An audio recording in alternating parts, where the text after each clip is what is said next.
Huwag kang mag-alala. Basta ituturing pa rin kita bilang best friend ko, okay? Best friends forever? Best friends forever. Sino ka naman? Isang duwag na nambablackmail ng tao? Pero maniwala ka, ikakalat ko tong recording. Dapat malaman ng mga estudyante dito na pinagsisisihan mo talaga ang ginawa mo. Pangako hindi ko na uulitin. Inampun siya ng Pamilya Winston. Na-scam ako. Ha? Na-scam ka? Ginawa ko lang to dahil pangarap ko yun. Oo, alam ko yun. Pero hindi ka naman dapat stupido. Kung stupido ko, dahil yun sa walang gumagabay sa akin. Naiintindihan kong ginagawa mo. Lahat tayo may sariling pagdadaanan para magtagumpay. At mukhang ang gusto lang naman po ni Jordan, suportahan niyo po siya.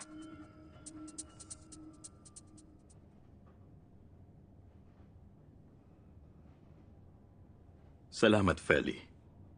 Dahil pinaalala mo sa akin.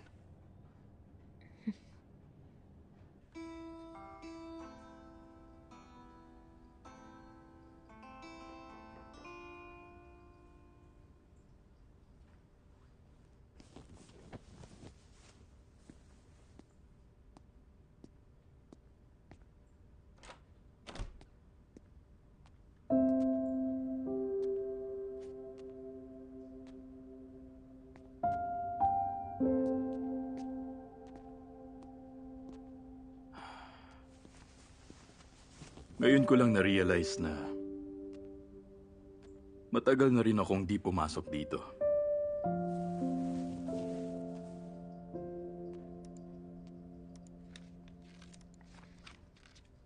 Ano tong mga to?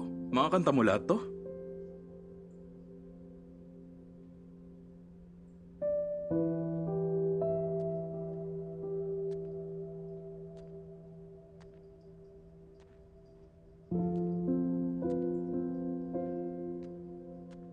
Kaya mong tugtugin ang lahat ng instrumentong to? Opo.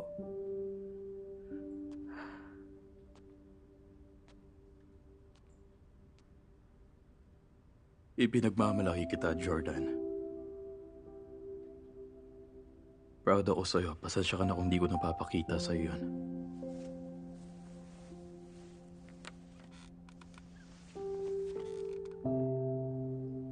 Gusto ko ring mag-sorry sa'yo, Dad. Yung pera kasi na binigay ko rin sa manager. Alam mo ba, kung ilang beses na rin akong na-scam. Naloko na rin ako ng mga kliyente, mga business partner. Hindi ko na kailangan sabihin sa'yo dahil siguradong magagalit ka.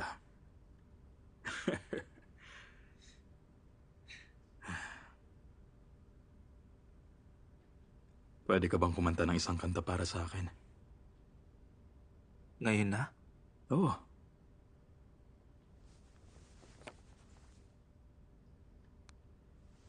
Sige po.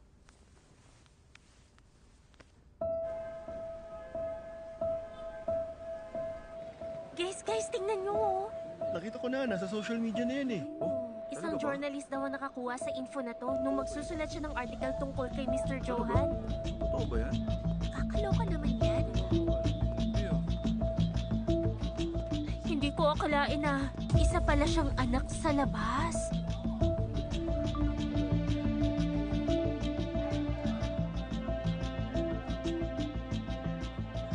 Sabi nga nila, don't judge a book by its cover. Baka naman, hindi siya basta illegitimate child. Baka, kabit ng tatay niyang nanay niya. Bawiin mo nga yung mga sinabi mong yan. Hala, bakit nagagalit ka? Ang ibig sabihin, totoo yan, oh. Lumayas kayong lahat! Umalis kayo!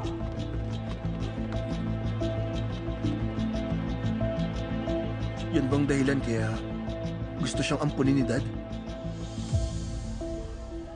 Kung iisiping mabuti, may sense nga naman. Sabihin mo sa akin, joke lang to, di ba? Di yung totoo, di ba? Ba't ganyan ka kung magtanong? Sagutin mo na lang. Ano nga? Oo o hindi? Sumagot ka na. Bakit ko sasagutin yung mga tanong niyong walang kwenta? Naniniwala kayo sa balitang yun?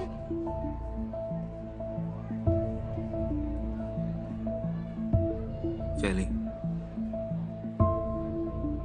Dapat nagduda na kami sa simula pa lang. Hindi ako makapaniwalang talagang ibibintang niyo sa akin yan.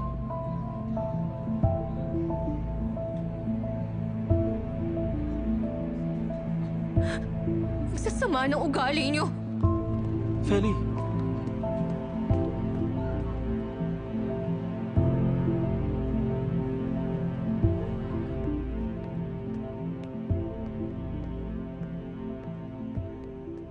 Sir, Rama, buti dumating ka. Tatawagan na nga kita eh. sir, kailangan niyong makita tong balita.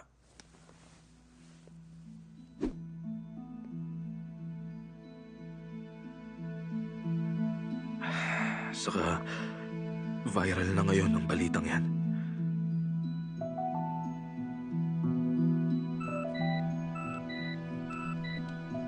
Oh, hello. Boss, pakitingnan mo tong balita. Sabi rito sa balita, anak sa labas daw siya ni Johan Winston. Sige. Send na yung link, boss.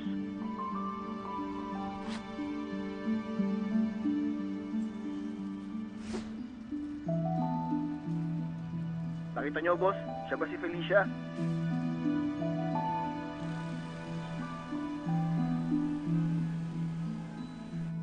Konting hintay lang. Konting hintay.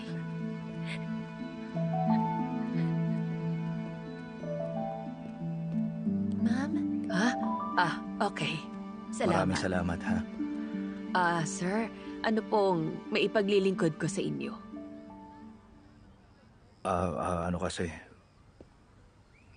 pumunta ako rito para hanapin si Felicia. Bakit? Sino ba kayo? Hayaan niyo ako magpakilala.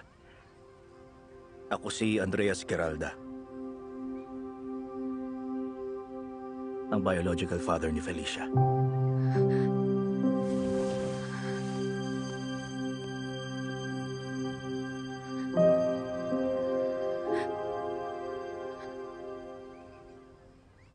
Jangan pernah bertanya mengapa ku mencinta. Jelas sudah di mata, apalagi di hati. Bukan sekedar kata, kata-kata-katanya dirangkai, dibelai jadi kalimat cinta. Bilakah nanti kau sadari ini bukan ilusi.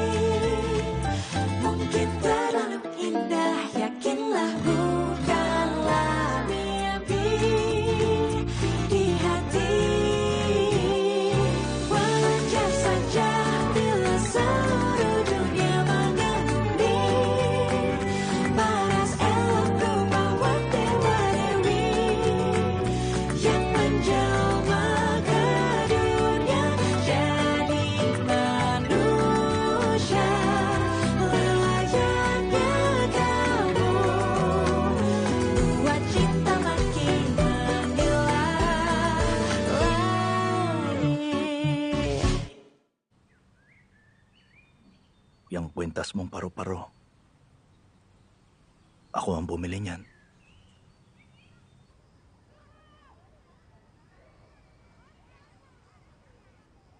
Ang totoo niyan, binili ko ang kwintas na yan para sa namayapa mong ina. Kasi, kung hindi mo pa alam yung mama mo kasi, gustong-gusto niya ang lahat na may kinalaman sa paru-paro. Kaya pagkapanganak sa'yo, isinuot sa'yo ng mama mo yung kwintas.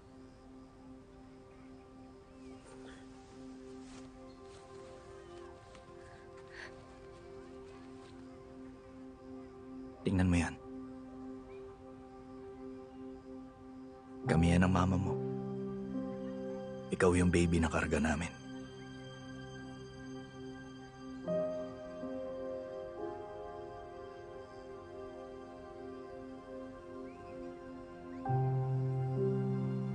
Oo, yan nga ang mama mo. Ipinagkatiwala ka sa akin ng babaeng yan nung baby ka.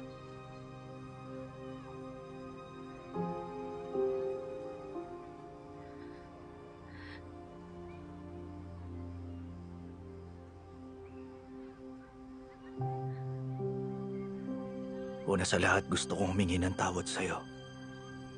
Patawarin mo ako dahil hindi ko nagawang alagaan ka. At noong mga panahon ding yun, nagkasakit na rin kasi ang mama mo.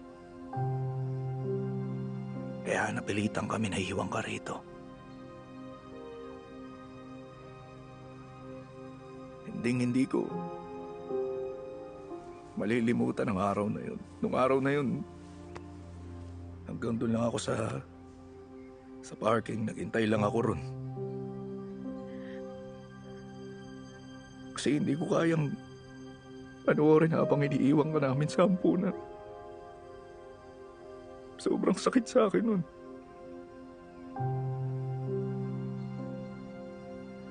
Pero determinado nun ang mama mo na talagang babalikan ka niya rito oras na mas bumuti na ang kalagayan niya. Pero sa kasamaang palad, sa huli natalo siya ng sakit niya. Oo. Nung panahon yun, talagang na-depress ako ng todo. Hindi ko na nun magawang alagaan ang sarili ko, kaya paano pa kita maaalagaan nung panahon yun sa sitwasyon ko. At dahil dun, dito ka na nga tumira at lumaki. Pero habang lumilipas ang panahon, parang lalo akong nahiya at nanliit na umarap sa'yo.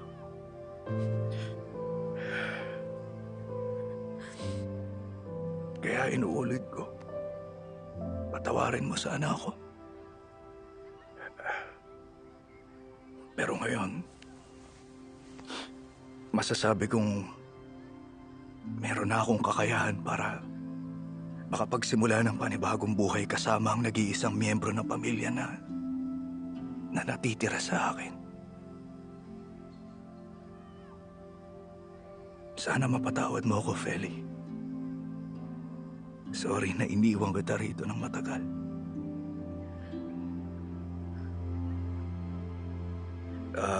Siya nga pala, ma'am.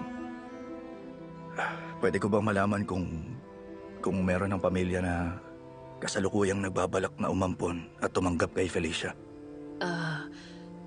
Nasa proseso siya ngayon ng adoption.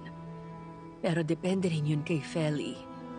Kung tatanggapin niya ba o hindi, ang kukuha sa kanya. Okay. Maayos lang. Naiintindihan ko yan. Hayaan kita na magdesisyon kung ano ba ang mas gusto mo. Hayaan kitang pumili. Hindi kita pipilitin. Hindi kita pupuwersahin. Magpasya ka para sa sarili mo. Pero kung sakali man na handa ka na at sa palagay mo ay gusto mo na rin akong makasama sa buhay, magsabi ka lang. At ako na ang bahalang gumawa at mag-asikaso ng gagawin mong paglipat sa bahay. Nga pala, sa Surabaya na ako ngayon nakatira, Feli.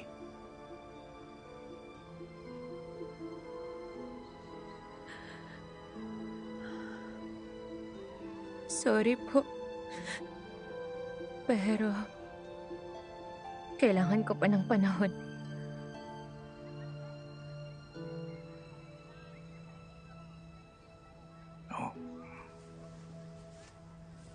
Oo, naiintindihan ko.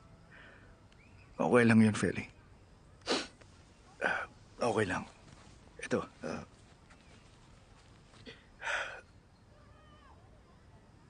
yan ang phone number ko, okay? Kung sakaling pakiramdam mo kailangan mo akong tawagan, tumawag ka lang. Tumawag ka anumang oras.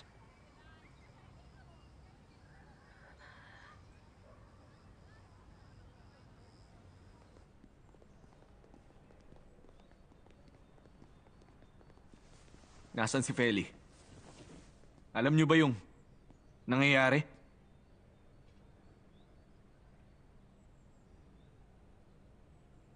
Totoo po ba yung balita, Dad? Hindi yun totoo, anak. Sigurado ka, Dad? Kapag sinabi kong hindi yun totoo, hindi yun totoo. Nung time na yun, nananahimik kayo tungkol sa babaeng yun. Paano kami makakasigurong wala kayong nililihim tungkol kay Feli?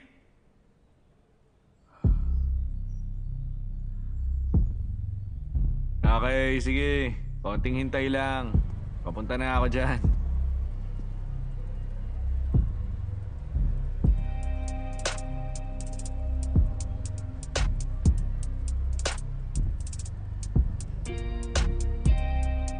Raga, makinig ka muna sa akin. Pasensya ka na kung hindi ko sinabi sa inyo ang tungkol sa plano kong pagpapakasal uli.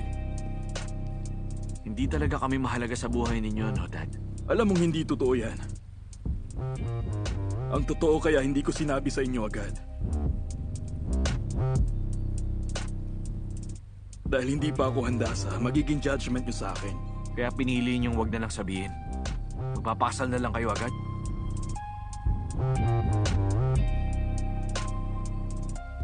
Teka, Raga. Dapat yata makinig muna tayo kay Dad. May hinahabol akong flight. Pag-usapan muna natin. Raga, pag-usapan natin to. Huwag ka munang umalis. Buti pa sarili niyo na lang ang intindihin niyo. At ako naman ang bahala sa sarili ko. Kaya Uncle Danny na muna ako sa US. Kailan ka babalik? 2 weeks na lang, pasukan na. Magpapahinga na lang muna ako sa pag-aaral. Mag-focus muna ako sa passion ko. Raga, please. Kailangan mo pa rin pagtuunan ng pag-aaral. Huwag kang umalis. At least honest pa rin ako. Di gaya mong naglilihim.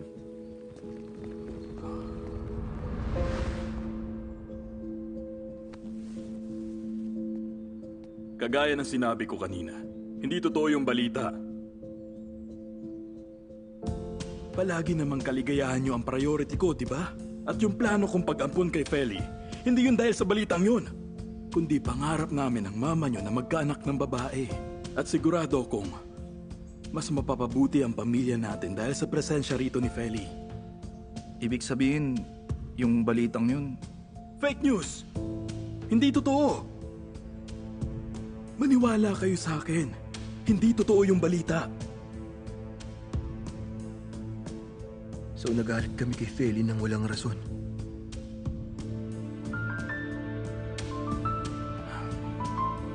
Siguradong lito at takot ngayon si Feli.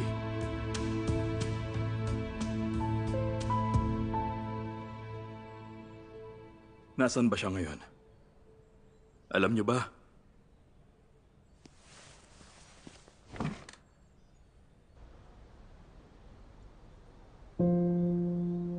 Excuse me. Ito na po yung drink niyo, ma'am.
Yes, ano yun, Rama? Sorry sa istorbo, sir. Gusto ko lang kasing i-report na... Yung mga kumakalat na chismis ngayon, lalo nang nakakaapekto sa kumpanya. At pag hinayaan lang natin yun, sa tingin ko, masisira ang reputasyon ng kumpanya.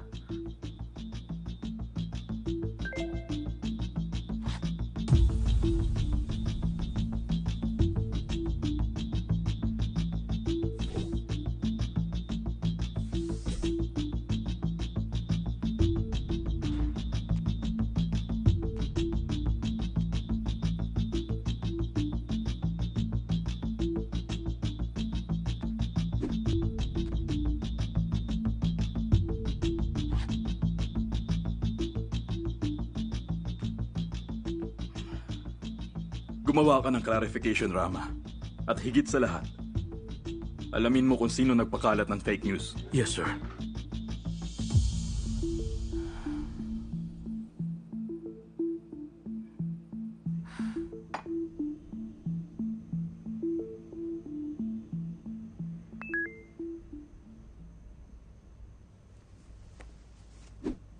Feli, please.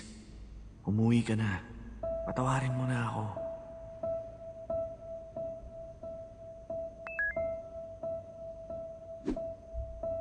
Feli, nasaan ka?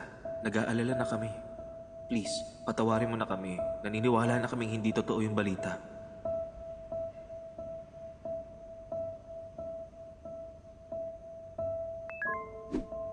Feli, pasensya ka na. Nadali lang ako ng emosyon ko. Dapat pinakinggan ko muna yung paliwanag mo. Hi, Feli. Anong ginagawa mo? Sana naman mapatawad mo na kami.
Oh, ingat.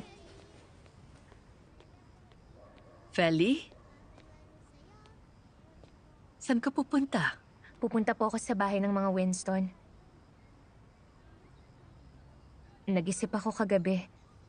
Walang masama kung babalik ako sa papa ko. Saka matagal ko na yung gustong gawin.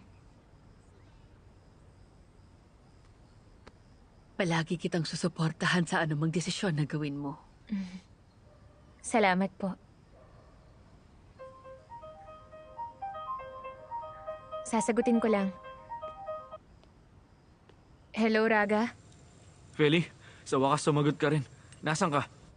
Pabalik na ako ngayon sa inyo. Walang tao ngayon sa bahay. Susunduin kita. Nasa ampunan ka? Hindi, okay lang. Wag na. Pwede naman akong maglakad. Nasaan ka ba? Nandito ako sa auto shop. Ayos lang, susunduin na kita, okay? Wag na nga. Diyan na lang tayo magkita.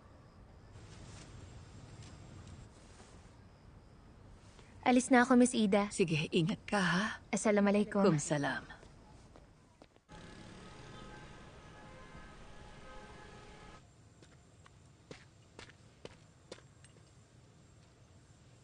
Raga? Wala? Aray! Naku, masakit ba? Hindi naman. Masakit ang mapagalitan mo. Ay, okay. Tara. Hindi mo pa tapos ang ginagawa mo ah. Mas mabuting dito na lang tayo mag-usap.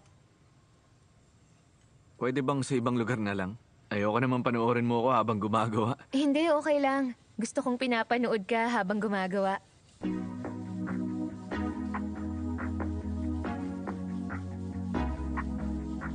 Okay.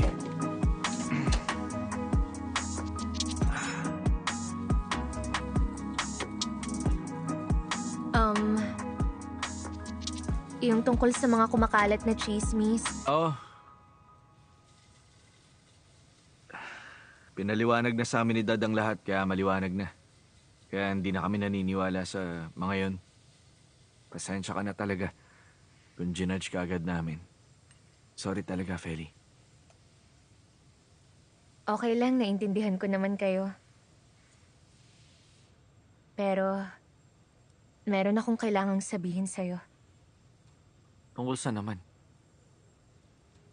May pumunta kahapon sa ampunan. At siya ang...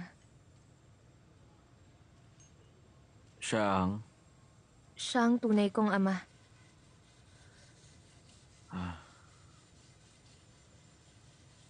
Nung una, nagduda ako eh.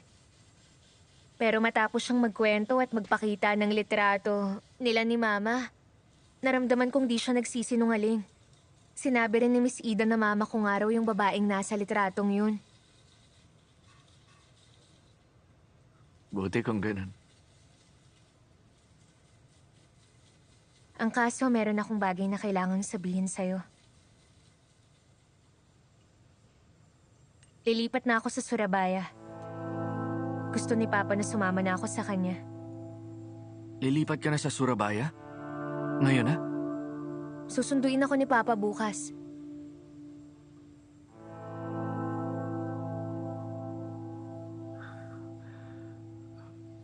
Teka, kailangan ko magbanyo.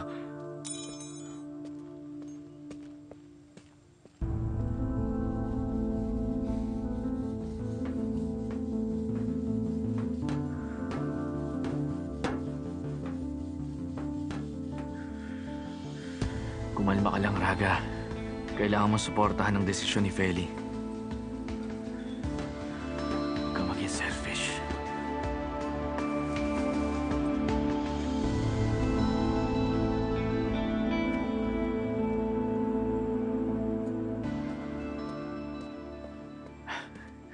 Feli. Kinamit mong design ko. Oh, cool, di ba? Oh, ako naman ngayon. Gusto mo matuto mag-drive? Ngayon na? Wala ka ng oras, di ba? Bukas susunduin ka na.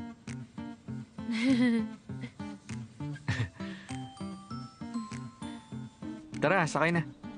Teka, doon ka uupo tapos dito naman ako? Oo, sa Manibela ka. Pero, Okay lang yan. Alam mong pinakamagandang paraan para matuto. Learning by doing. Okay? Relax ka lang, mahal ko pang buhay ko. Kaya ako bahala. Okay? Tara. Sumakay ka na! Okay, relax ka lang, ha? Simulan na natin. Mag-seatbelt ka kaya muna. ay okay. Yan. N means neutral. R means reverse. Huwag mong kakalimutang mag-brake. Kata-kata-katanya dirangkai, dibelai jadi kalimat cinta. Bilakah nanti kau sadari. Isipin mo na itong katawan ng kotse, katawan mo rin. Kailangan mo lang maka-adapt sa mga bagay na nasa paligid. At saka, i-enjoy mo lang ang pagdadrive. Gaya lang yan ang kapag meron ka nagugustuhan. Ini-enjoy mo lang ang company niya, di ba? Pero naniniwala ako na mahalaga rin yung kasama mo sa biyahe. Kung tama yung kasama mo, magiging masayang biyahe. Okay naman yung kasama mo ngayon sa biyahe, di ba? Okay. Buat cinta makin menggila lagi. Bukan sekadar Okay? Yun na yun. Yun lang? Basta mag-drive ka lang. Tara, Ngayon na? bukas. Siyempre ngayon na. Okay, sige. Break. Diba? Tama, break yan. Ha? Teka, Feli! Feli! Feli! Feli, teka! Teka, sandali lang! Diyos ko! Grabe. Muntik na yun ah. Ano bang ginagawa mo? Eh di nagmamaneho. Okay. Panoorin mo ako, tingnan mo tong pa ako. Okay? Itong kanan, halika, lumapit ka. Okay. Itong kanan ang gas. Itong kaliwa ang brake. So dahan-dahan mong i-release yung brake, maliwanag. At kapag may nangyari, Buat cinta makin menggila lagi. Alagaan mo mabuti si Feli. Makakaasa ka.